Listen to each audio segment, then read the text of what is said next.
Hi friends, మీ RR village world YouTube channel. నా పేరు రాజు. నేను ఇప్పుడే బెంగళూరుకి వెళ్ళి ఇక్కడ వచ్చి అక్కడ పెట్టాను గాడి. ఇక్కడ కనపడుతుంది కదా, ఇక్కడ ఈ వేడివేడి ఎండలో చల్లనైన టీ తాగుతూ ఉంటే నిజంగా అమేజింగ్. డ్రైవర్లు బతుకంతే. మీకు కావాలని చెప్పండి, పార్సల్ తీసుకొని వస్తాను. టీ అయితే బాగుంటుంది అన్నమాట. ఇక్కడ సూపర్ ఉంటుంది చాయ్ వాళ్ళ అనేసి. మన బండి అయితే అక్కడ లాస్ట్ ఉంది, ఆ బస్సు ముందర ఉంది. బాగుంది, సూపర్. కావాలంటే చెప్పండి, పార్సల్ పంపిస్తాను.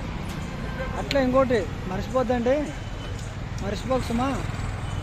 సబ్స్క్రైబ్ చేయండి, షేర్ చేయండి, లైక్ చేసి కామెంట్ చేయండి. ఓకే, జై హింద్.